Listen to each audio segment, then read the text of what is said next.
so we got some eBay items. We're going to do an unboxing right now.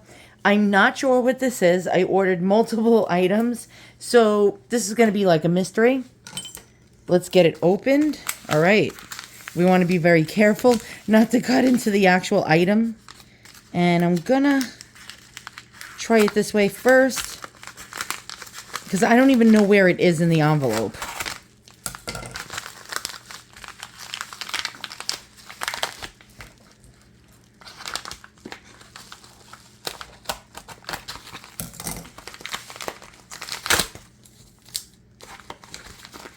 Wow, this tape is really sticky. It's a good quality tape.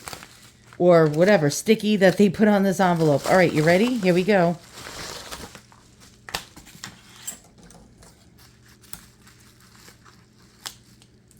Oh, okay, I know what this is. All right, let's move the camera down. All right, so I collect, yes, you're going to, if you haven't watched me before, I'm weird. I collect unusual items, antiques, and this is none other than, all right, let's see, can you guess? If you haven't already watched me before, you probably won't know, but you'll know if you watch me all the time. Here we go. All right, so what we have here is hair. And you're like, hair? Wait, you collect like used hair? Yes, I collect used hair. And it's not just any old used hair. This is Victorian hair. Antique Victorian hair. And you're like, ew, oh, did you just hear my knees pop? Yes, I'm getting old. So what we have here is an antique pocket watch chain. And it has a fob. A fob is a charm. And so you would attach this to a pocket watch. And it's really cool because this was generally considered morning jewelry. And you're like, what's morning jewelry? No, not waking up in the morning. Mourning as in being sad, right? But it turns out that a lot of these pieces, it's bull hinky. So a seller will say, here, I'll actually, hold on. A seller will try to get more money. And so what they'll do is manipulate you. So they'll tell you, antique Victorian morning hair jewelry. And you're like, oh, how sad, how tragic. It was somebody's hair that died. And yeah, they're dead. It's like, oh my God, it's so tragic. They turned this into a piece of jewelry over a memorial of somebody that was loved. Not true in all cases. Now, in all cases, like I said, it was not true. Some of these pieces were sentimental. And that's completely different from mourning jewelry. Now, a mourning jewelry piece made out of hair, plaited, by the way. I used to call this braided until somebody corrected me in the comments.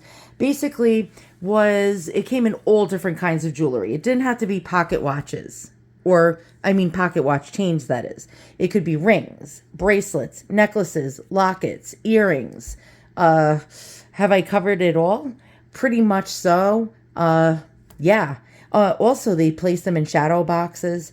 But this particular thing was generally from the living. Now, I could be wrong. Could have came from somebody who passed away and turned their loved one's hair into a pocket watch chain. But for the most part, these were generally ordered from jewelers that would have catalogs showing you different design ideas you can come up with, whether it be bracelet, brooch, necklace, ring, earring. I'm forgetting something maybe? I don't know. But so you would pick it from a catalog of things that were already made so you can get an idea. Different price ranges, different types of hardware. It could be precious metal. It could be non-precious metal. It could be plated metal. It could be brass. It was all different price ranges. And generally a lady would give this to a man. Oh, my other knee just popped. Would give it to a man as a present. So it could be a fiance to a fiance or a wife to a husband. And that was mostly generally what these were. Women wore pocket watches also. So it could have been a woman that made from her own hair a piece of jewelry to hang her pocket watch from. So all different scenarios can pop from this. Now, these come really pretty much the same. I've collected many of these, and they're all generally the same pattern as this, although there's many different variances of the pattern. But this is the most common of all the patterns that I see when I collect these pocket watch chains. Now, the cool part of them is when they come with what's called the fob charm. And in this instance, let's go ahead and investigate it. Now, 9 times out of 10, these fob charms are gone. What happens is either they break off. It has a tiny little loop that's attaching to it, and they break off. They've gone missing. And so I'm going to say a good 60% of these, maybe even 70% of these, are missing the fob charm. Another thing is sometimes the fob charm is made out of precious metal, like say 14 karat gold, 10 karat gold, and dealers remove the charm and sell it separately or sell it for scrap gold. And so you'll see this without the charm or the fob. Sad. Okay, so what do we have here? What the hell is this? And I don't even know. So we're going to try to zoom in. It looks like a tooth, or it could be a claw, or it's supposed to look like a claw. I have no idea whatsoever. A tooth, a claw, what else? Or it could be a horn. So it could have came from a cattle. And in this case, it looks a lot like tortoise shell.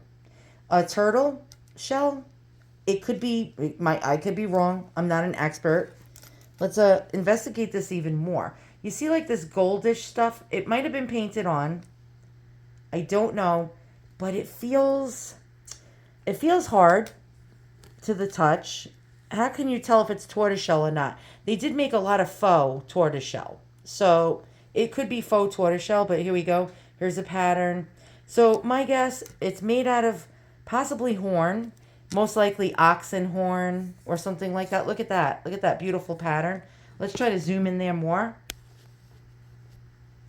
Very hard to tell what we have here. Extremely hard.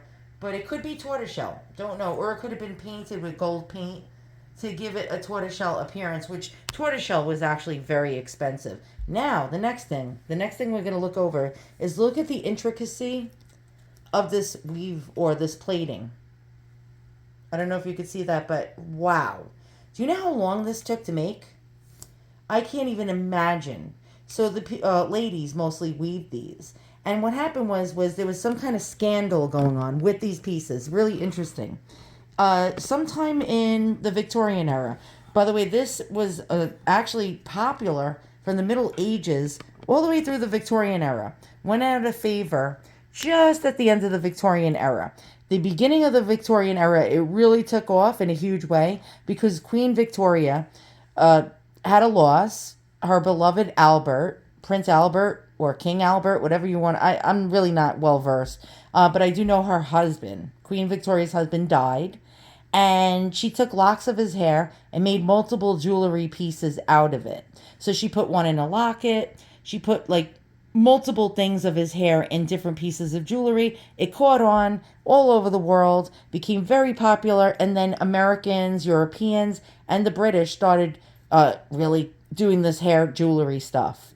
And so not only were these mourning pieces or gifts, they were regular fashionable type of items, earring bobs, necklaces, and so on and so forth. Okay, so when you collect these, sometimes you get a little surprise, all right? Now, I didn't pay very much for this one. I think it was $45. Generally on eBay, you can find these actually at a decent price. But if you go on other websites such as Ruby Lane and First Dibs and Etsy, they're going to sell these in the $150 to $250 price range for just a plain one like this. No bells, no whistles, with the fob charm, with brass or gold-filled metal mounts. But sometimes you get a surprise, and the mounts are actually 14 karat gold, which will bump up the price and the value. So we're going to do a test today. We're going to check out these mounts. Is it brass or is it 14 karat gold? Now, sometimes the markings are hidden. And what's happening with these pieces now is a lot of people that collect metal for actually melt value are finding pieces, all kinds of antique pieces, and anything with any kind of precious metal, whether it be silver or gold or even gold plated, they're breaking off the pieces, actually ripping it off the antique pieces, brooches, you name it, jewelry, and they're melting them down. They're going to pawn shops, melting them down, so you'll find these pieces all incomplete. Very sad. All right, so let's look it over. I had a feeling that this was gold. And I've seen my share of these where they're brass. And I'm noticing that this is a very bright color compared to the normal brass ones that I do get. And so sometimes the markings are hidden. You got to look in every nook and cranny. I'm going to do a quick test. I'm going to come back. We're going to see, is this 14 karat gold? Could it be 9K? Could it be gold filled, gold plated, or brass? So we're going to test it. I'm going to test the different parts of the metal. So we're going to start with an end cap right here. We're going to give it a little scratch, and we're going to do several different gold tests. And let's go ahead. I really don't like scratching the metal on here. I don't like doing it, but you got to do it, right? All right, so that's one. I'm going to just do, we'll start it out at 9K. We'll see what happens. We're going to go with the centerpiece.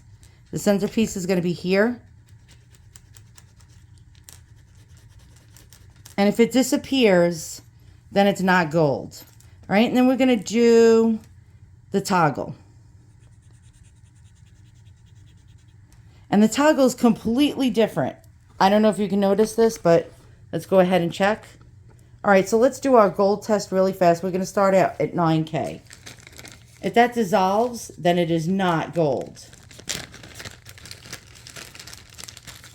I'm going to try to put a little tiny drop.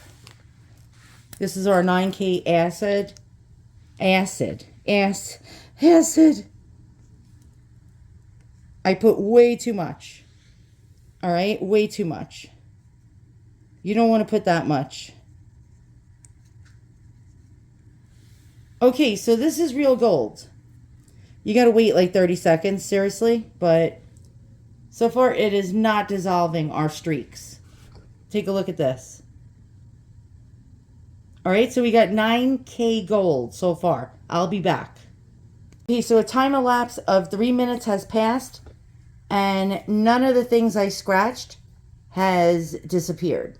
All right, so I did 2 more scratches. We're going to go up to, I'm going to do, just for shits and giggles, I'm going to do I'm going to start with 14K. Even though you want to start from 10. All right, you want to go up to the next number.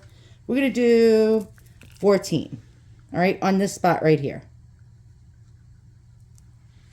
And if that disappears, that's not a good sign. Oh, the smell. I still see a streak there. You know, I still see something there. All right, let's try one more. And then we can always go to our 10K. I put a little too much on there. But we still see gold under there. Don't know if you could see that. So, all right, we're going to leave that there. All right, we're going to leave that there. We're going to come back. Now, look, here's our other spots. Those are the 9K. This is 14. You still see the 14 right under there. Over here, I don't know what the dealio is. But we are going to do now, hold on. We're going to do one more test of 14K. And we're going to do a 10K. All right, so here we go.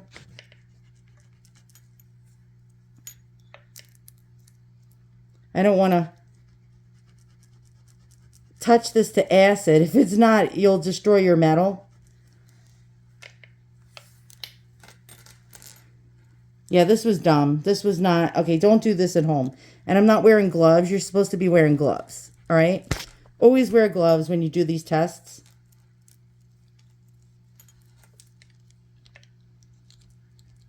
All right, yeah, not smart, not smart. I'm going to burn myself. All right, we're going to do one more little 14K test. Now, I barely put any scratch on here. So I'm trying not to get too much acid out of the bottle. Let's see what happens. All right, so if that disappears, we're going to give that 30 seconds. All right, and I'll be right back. Actually, 3 minutes has elapsed. We're going to do one more 14K test. Again with the end cap. And let's go ahead and do that. Nothing has disappeared. Oh, my knees just popped again. All right. And you don't want to put this much fluid. That's like really asinine. So I'm just going to move it up and down. Let it spread. Don't use this much acid. It's like really dumb. All right, so let's see what's going on here. All right, that's another 14K test. Let's go ahead, get in there. What do we see? Okay, this is our time elapse. And, nope, it's still there. Just bad lighting.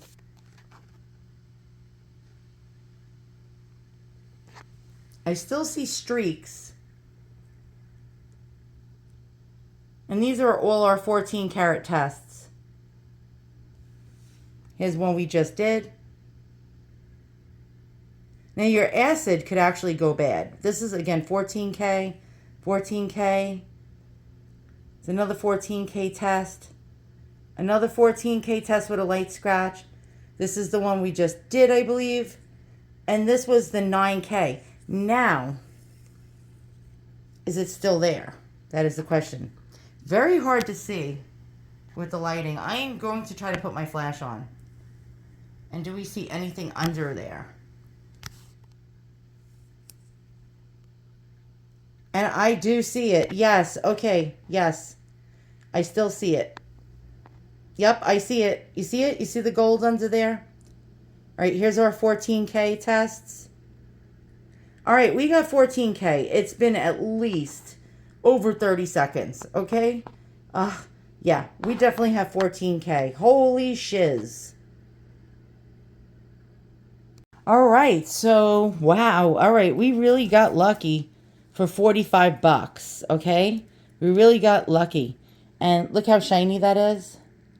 You see that? That's beautiful, beautiful, beautiful gold. So I have an antique ladies pocket watch. And generally, they did wear them as pendants on necklaces. Or they did wear them with pocket watch chains also, like men. Ladies were probably more fancier, probably made out of precious metal and not hair. Some did wear hair ones as well. How do you attach it? So what you do is you attach one end to your pocket watch bow, which is this one right here. So you take your clip and you attach it to the clip. Let's try to do this. I can't see how to do it. Okay, so it's lower. And yeah, this is a really strong clip. A very strong clip. Holy cow. All right. It's not so easy to put these damn things on. I'll be back. Wow. Okay, so this clip is strong as hell. You're not going to lose your pocket watch. All right, so let's zoom out. All right, and then the other part, this part with this toggle, okay, would have attached into a man's breast pocket button. So, yeah, like right, okay, so this end would be the closest to his pocket, the buttonhole the closest to his pocket with enough length so that the pocket watch can fit into a tiny little pocket watch pocket, just like that. But what we're going to do is we're going to turn this into a little bit of a decorative piece to just dangle on here. There we go. And I'm just going to put this right here like so. And so we can enjoy our pocket watch with the beautiful, beautiful hair. So as a display piece, this is just beautiful. It just shows you the beauty of the Victorian era and how wonderfully amazing and artistically things were made. This is probably horn. I looked at it close up. It's not painted. I don't know what that is, but it's maybe some kind of buffalo horn or a bison horn that is not paint. That is some kind of weird, I don't know if you could see it, weird grain or something. You see that? And it's got a beautiful, almost like brownish tint to it. Really quite lovely with all these little accents of gold going throughout it. And quite lovely. All right, and what would something like this sell for now, since we do know it's 14 karat gold? All right, so we're going to do an investigation on that.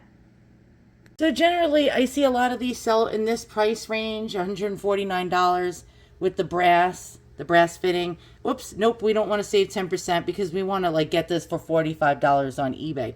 They come in all different fob charms, as you can see here. Some brass, some gold filled. You can see the brass is like like sort of like, you see that like right there? It's like getting grody. And that's why like when I look at this as compared to mine was so much more brighter. And I had a feeling that it was real gold. So generally about $150. The more intricate the fob is, or the more intricate the hair work is, the more value. As you can see, this is a very common style of hair work for a pocket watch chain. You see this design all the time. Here's a 14 karat gold one. No, we don't want to join your mailing list. I gotta accept cookies. How annoying. All right, so 14 karat gold, and they call it mourning.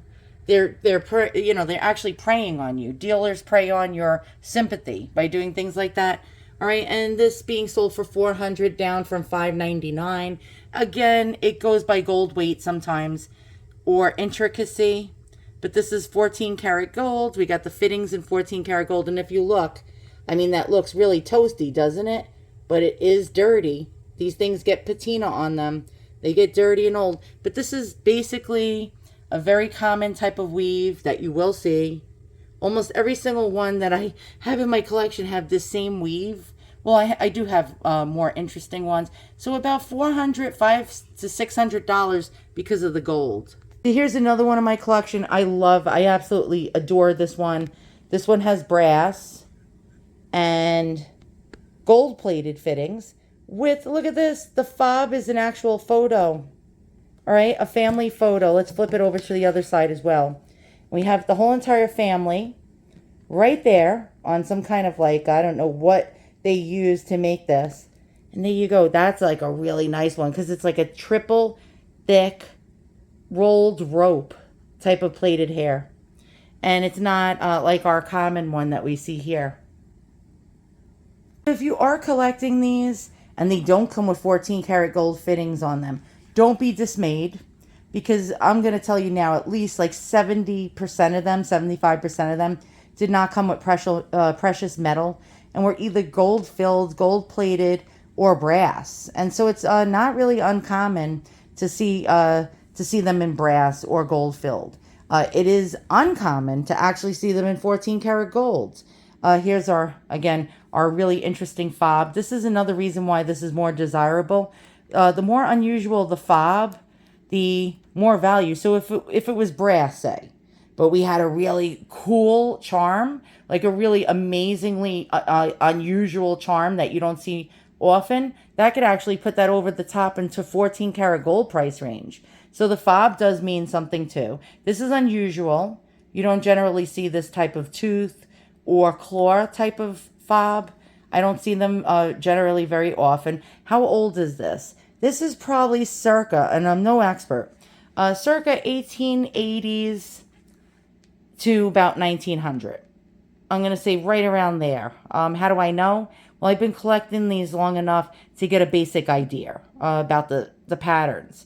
The older patterns, you'll generally know right away. 1860s, 1850s, 1870s had a little bit of a different pattern. And then on from 1880s to about 1900, they all generally had the same twist pattern. Now, the cool, interesting thing is that a lot of these were made by sending away hair to Montgomery Ward's catalog or Sears. Yes, Sears. Or the local jeweler. But mostly people sent these away to Sears or Montgomery Ward's. There was a scandal that went on.